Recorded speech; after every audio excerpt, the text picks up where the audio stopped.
इस press conference में मैं सबसे पहले तो सभी मीडिया बंधुओं का, पत्रकार एवं छायाकार मित्रों का मैं बहुत बहुत स्वागत करता हूं। जैसा अभी बताया भी है कि आज की जो ये प्रेस कॉन्फ्रेंस है, एक महत्वपूर्ण विषय को लेकर के आज मैं हरियाणा प्रदेश के ऐसे वर्ग के लिए मैं आया हूं जिसमें विपक्ष ने एक भ्रम और झूठ फैलाने की कोशिश की जा रही है। हमारे जो मनरेगा के श्रमिक हैं, क्योंकि कांग्रेस झूठ फैलाने में तो माहिर है। जब कोई कहने के लिए कुछ नहीं मिलता, अगर किसी योजना में सुधार किया जाता है, उस सुधार की भी कांग्रेस यूपीए को तकलीफ होती है, इंडी गठबंधन को तकलीफ होती है और ये तकलीफ होती है। मैं आज मीडिया बंधुओं के बीच में कहना चाहूँगा, जो इंडी गठबंधन के लोग हैं, कि उनको इतनी तकलीफ होती है कि ये क्यों गरीब के लिए सुधार कर रहे हैं मोदी जी। भाई, आपके पास अगर कोई सुझाव था, लोकसभा के अंदर रखना चाहिए था, कह देना चाहिए था। सुझाव तो है नहीं है, जवाब भी कोई नहीं है, वॉकआउट कर जाते हैं, भाग जाते हैं। अगर प्रदेश के लोगों की कोई बात रखनी हो, आपके सामने या विधानसभा के अंदर अपने आप वो प्रस्ताव लेकर के आते हैं, अपने आप भाग जाते हैं और उसके बाद फिर लोगों के बीच में जाकर के तरह तरह की अफवाहें फैलाते हैं। अब कांग्रेस और इंडी गठबंधन के लोगों के चेहरे को और उनके चरित्र को प्रदेश के लोग भी, देश के लोग भी समझ रहे हैं। साथियों, आज मैं जो इंडी गठबंधन कांग्रेस के लोगों ने एक झूठ फैलाने की कोशिश की जा रही है, विकसित भारत जी राम जी, इस योजना को लेकर के, क्योंकि बड़ा दुष्प्रचार इसको लेकर के किया जा रहा है। ये योजना मनरेगा, फिर इन्होंने नाम चेंज किया नरेगा। आदरणीय प्रधानमंत्री जी ने अब इसके अंदर बड़ा सुधार किया है।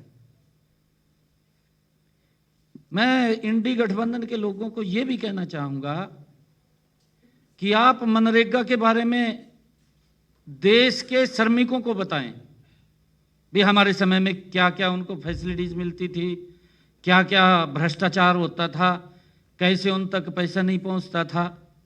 वो बताने का उन्हें भी काम करना चाहिए, नहीं तो हम बता देते हैं अभी क्या उनके समय के अंदर होता था। दुष्प्रचार की इस कड़ी में ताजा उदाहरण देखने को मिलता है। 30 दिसंबर को पंजाब विधानसभा में एक प्रस्ताव पारित किया गया और प्रस्ताव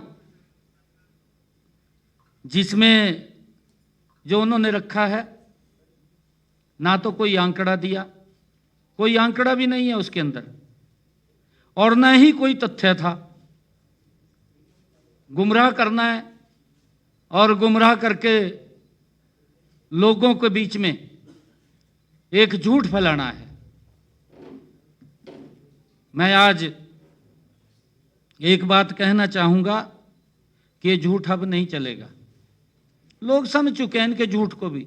झूठ लंबे समय तक नहीं चलता। बार बार अगर कोई झूठ लेकर के मैदान में उतरेगा, लोग तो कहेंगे वही तो इसकी बात भी नहीं सुनने। शुद्ध राजनीतिक प्रस्ताव लेकर के आए, पंजाब विधानसभा के अंदर। साथियों, यह विषय देश के करोड़ों ग्रामीण श्रमिकों, किसानों और मेहनत कश परिवारों के साथ ये जुड़ा हुआ है, जिसके अंदर इंडी गठबंधन के लोग झूठ फैलाने की कोशिश कर रहे हैं। साथियों, हम सब ये जानते हैं, देश के यशस्वी प्रधानमंत्री आदरणीय नरेंद्र मोदी जी ने श्रमिकों के कल्याण और गांव के विकास में एक और ऐतिहासिक कदम उठाते हुए विकसित भारत जी राम जी इस योजना को शुरू किया है। मैंने कहा है कि समय समय पर इसमें बदलाव होते रहे हैं। ये बदलाव ऐसा नहीं है कि ये पहला ही बदलाव है, इन्होंने भी बदलाव किए हैं, परंतु इस योजना ने पुरानी पड़ चुकी मनरेगा का उसी का स्थान इस योजना ने लिया है। साथियों, मनरेगा योजना मैं बताना चाहूंगा कि लगभग 20 वर्ष पहले इसको शुरू किया गया था। 20 साल पहले मनरेगा और ऐसी ही कई योजनाओं की प्रकृति ही ऐसी थी कि इन्हें तैयार किया जाता है, पारित किया जाता है और लागू किया जाता है और इसमें सुधार भी किया जाता है। इसकी ऐसी प्रकृति है। किसी योजना में रह गई अथवा समय की मांग, कोई उसमें सुधार करना है या समय की मांग के अनुसार उन कमियों को सुधारना है, क्योंकि ज्यों-ज्यों समय बदलता है, समय के अनुसार ही हर चीज बदलती है और उसमें सुधारना ये नीति निर्माण का एक हिस्सा भी है। और मनरेगा भी इसी मामले में अलग नहीं है।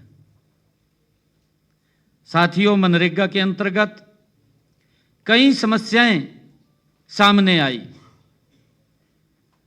श्रमिकों के बजाय मशीनों का उपयोग करना, आप सब देख रहे हैं कि आपको जानकारी भी है कि एक समय था इन्होंने मनरेगा तो शुरू कर दी, परंतु मनरेगा शुरू करने के बाद इसमें इतना बड़ा एक कमी देखने को मिली कि जो एक्चुअल में श्रमिक था उसको तो काम नहीं मिलता था, मशीन से काम करवा लेते थे, पता नहीं किसके नाम पर देते थे और वो पैसा घूम करके कहीं ना कहीं इनकी जेब में चला जाता था, वो श्रमिक के पास नहीं जाता था।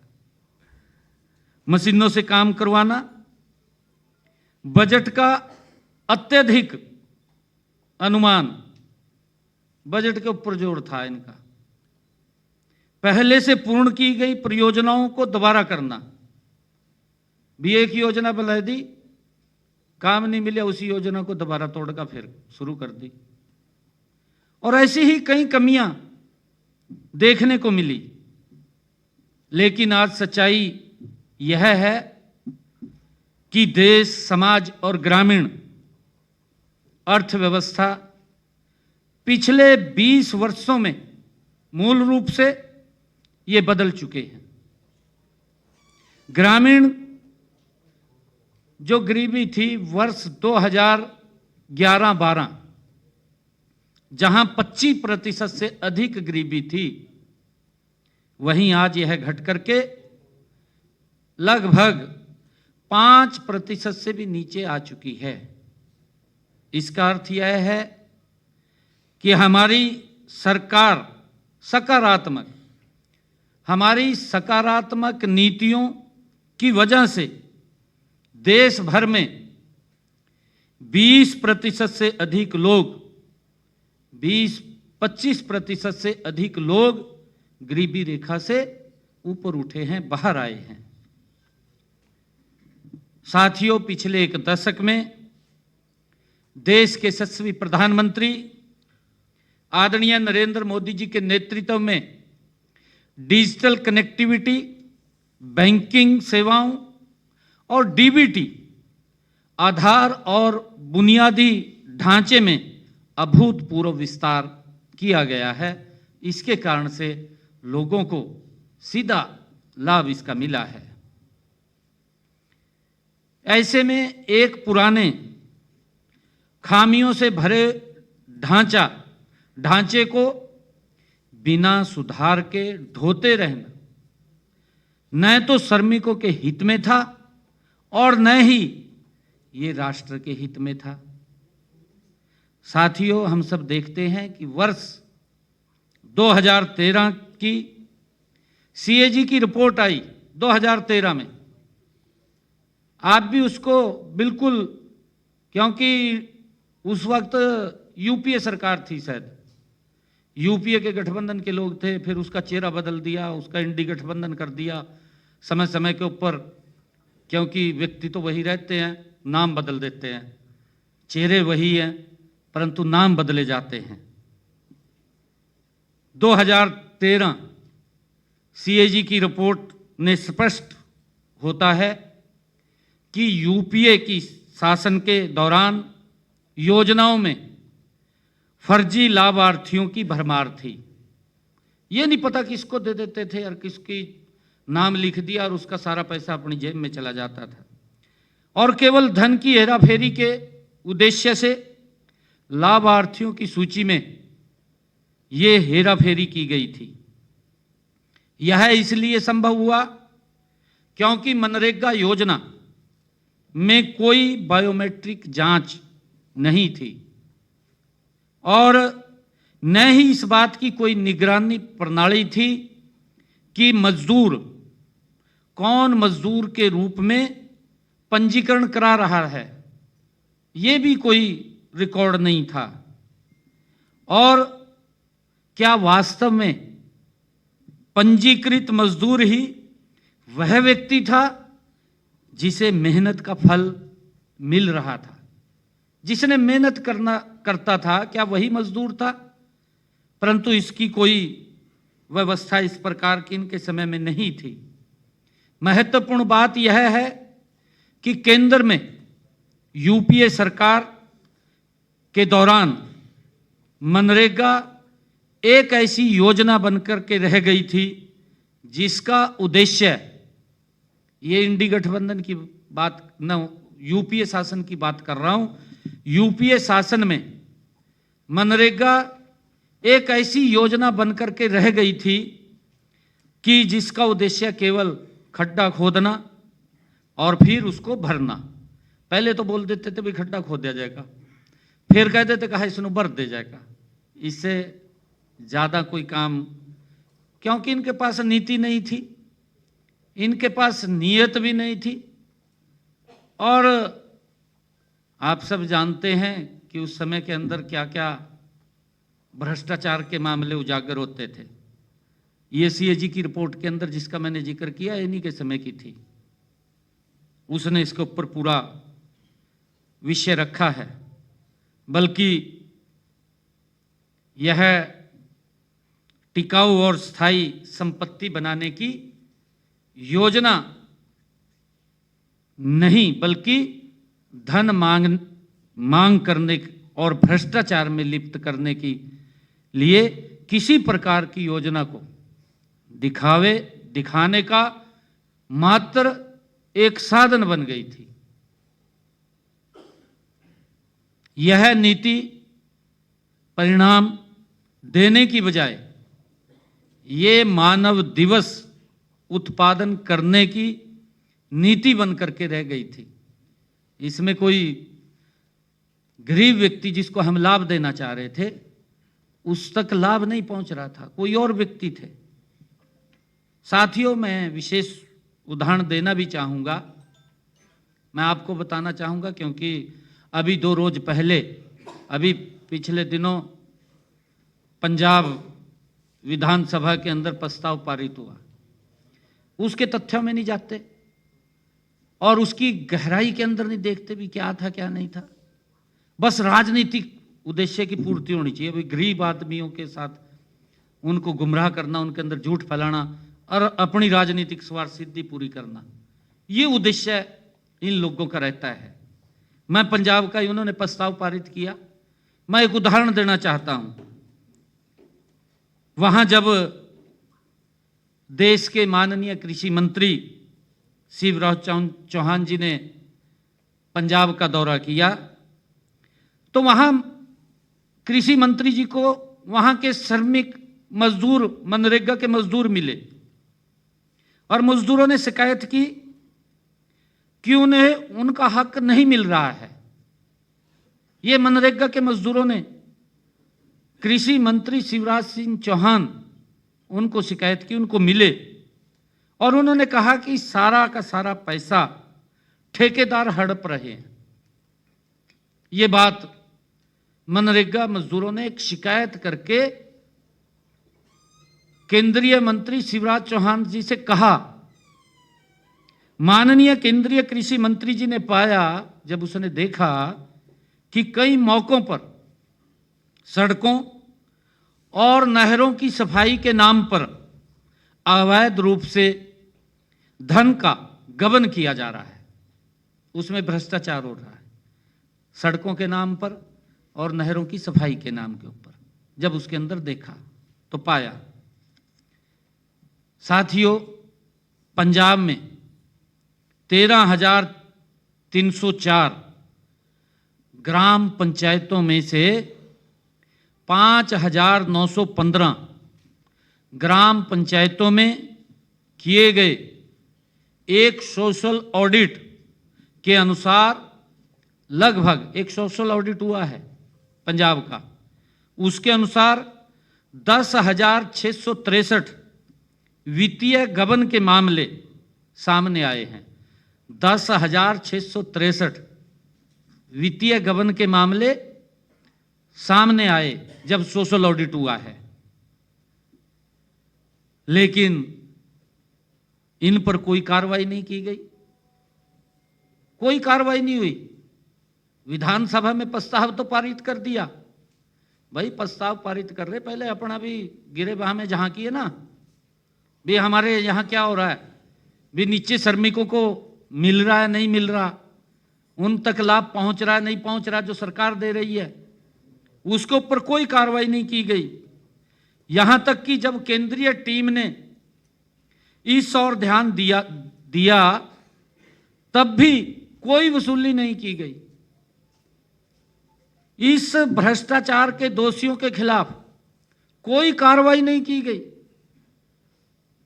और मजदूरों को मजदूरी देने के लिए जो आवंटित सार्वजनिक धन को इन्होंने, जो मजदूरों के पास पैसा जाना चाहिए था, अपनी जेबों में भरते रहे, इन्होंने अपनी जेबों में भरने का काम किया है, उसकी तरफ कोई ध्यान नहीं दिया, उसको भरते रहे।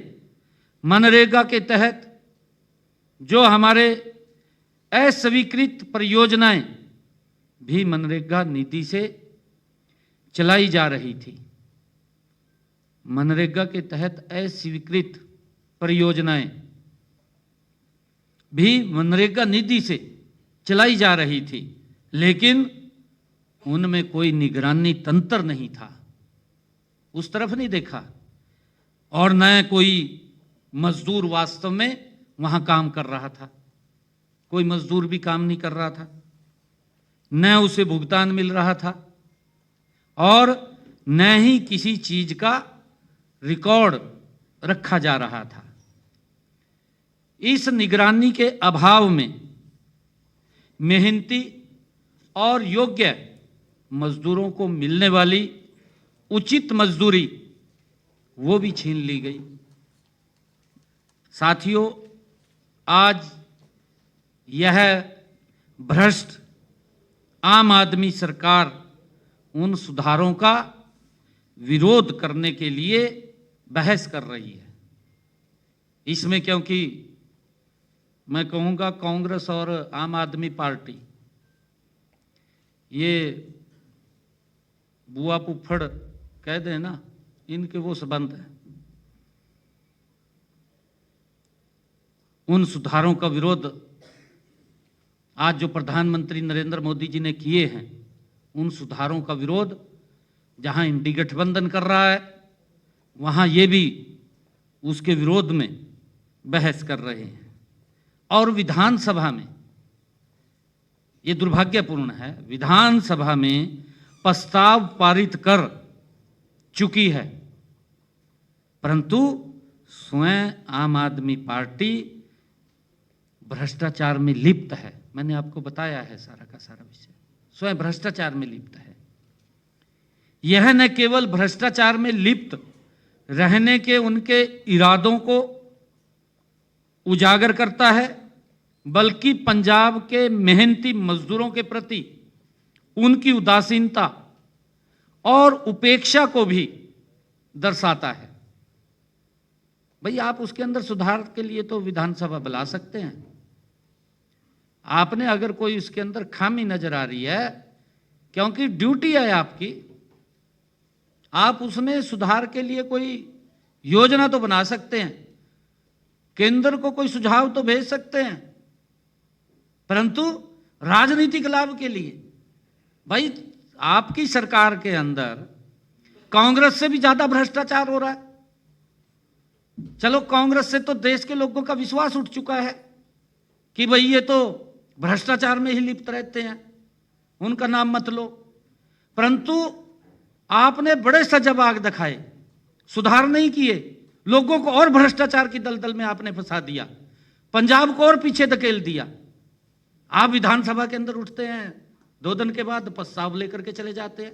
भाई तो सुधार तो करिए ना, आप क्या सुधार करना चाहते हैं, आपके पास नीति क्या है, आपके पास योजना क्या है, आप उसके लिए प्रस्ताव पारित करिए। किसी चीज का विरोध करना जो तथ्य नहीं है इनके पास, उसका कि विरोध किस बात का करें, कोई योजना नहीं है, बताएं तो भी ये इसके अंदर गलती है।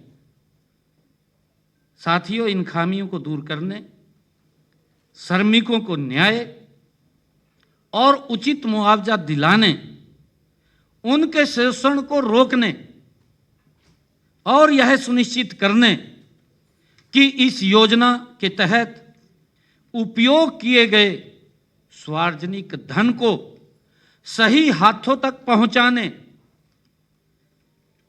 के लिए देश के यशस्वी प्रधानमंत्री आदरणीय नरेंद्र मोदी जी ने, उनके नेतृत्व वाली सरकार एनडीए ने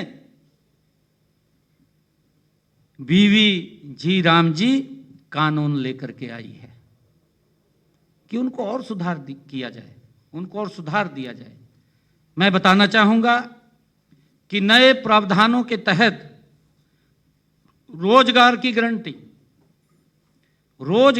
गारंटी जो पहले 100 दिन थी, अब इसके माध्यम से इसे बढ़ा करके 125 दिन करने से श्रमिकों की गारंटी शुदा मजदूरी को भी बढ़ावा मिला है, समय भी बढ़ा है। ये तो 100 दिन की गारंटी दे रहे थे, हमने 125 दिन की गारंटी दी और उसके साथ मजदूरी भी बढ़ी। ये क्या झूठ लेकर के आए हैं भाई? गरीब आदमी मेहनत कर रहा है, अपना पसीना बहा रहा है, आप उसके लिए भले का काम नहीं कर सकते? आप झूठ क्यों फैला रहे हैं? झूठ फैलाने का भी आपको कोई अधिकार नहीं है, आप झूठ मत फैलाइए। इसके माध्यम से सरकार श्रमिकों के जीवन स्तर में सुधार लाने का गति से प्रयास कर रही है। इससे पूरे भारतवर्ष में एक ग्रामीण अकुशल श्रमिक की वार्षिक आय में औसतन 7,000 रुपये से अधिक की बढ़ोतरी होगी। 7,000 रुपये से अधिक की बढ़ोतरी, मैंने कहा है समय भी बढ़ाया है और पैसा भी बढ़ा है। साथियों, हरियाणा में हर श्रमिक को कम से कम 10,000 रुपये अधिक मिलेंगे वार्षिक, 10,000 रुपये हरियाणा के अंदर। क्योंकि हरियाणा में यह लाभ इसलिए अधिक है क्योंकि हमारे प्रदेश में मजदूरी की दर वो ऊंची है, देश के अंदर सबसे ज्यादा है मजदूरी की दर। मैं बताना चाहूंगा, हम हरियाणा में प्रतिदिन 400 रुपए की दर से न्यूनतम मजदूरी देते हैं। इससे हमारे श्रमिकों की वार्षिक आय कम से कम 50,000 रुपए हो सकती है, कम से कम 50,000 रुपए हो सकती है। जिसने इस प्रस्ताव को ना देखा है ना मेरे ख्याल से पढ़ा है, ज्यों ही ये प्रस्ताव लोकसभा में पारित हुआ आदरणीय मोदी जी के नेतृत्व में, मान साहब ने सोचा भी ये बड़ा मुद्दा मेरे हाथ लग गया, अठाई का तुरंत विधानसभा में बाज गया। मैं उसको आईना दिखाना चाहता हूं, भाई तब विधानसभा में तो चले गया, कम से कम पढ़ना चाहिए था, तुमने देखना चाहिए था इसमें क्या क्या कमी है। कमी तो नजर नहीं आई। राजनीति का लाभ लेना है, गरीब व्यक्ति के साथ राजनीति करनी है, भाई तो उसका सुधार कर। मैंने अभी बताया है कि हमने हरियाणा के अंदर देश में सर्वाधिक मजदूरी 400 रुपए हमारी सरकार दे रही है हरियाणा के अंदर। पंजाब के अंदर यह मजदूरी 339 रुपए है। भाई तू ये प्रस्ताव पारित करता विधानसभा में, भाई हम 400 रुपए करने लग रहे हरियाणा के बराबर, ये तो प्रस्ताव नहीं पारित किया, गुमराह कर रहा है। हिमाचल प्रदेश के अंदर 236 रुपए है। एक बात और मैं बताना चाहता हूं कि इस योजना के तहत इस वर्ष हरियाणा में 52% से अधिक अनुसूचित जाति के श्रमिकों तथा 65% से अधिक महिला श्रमिकों को काम मिला है। 65% से अधिक। यह काम वास्तव में उन्हें मिला है जो प्रदेश में भाजपा सरकार से पहले मशीनों से करवा लिया जाता था।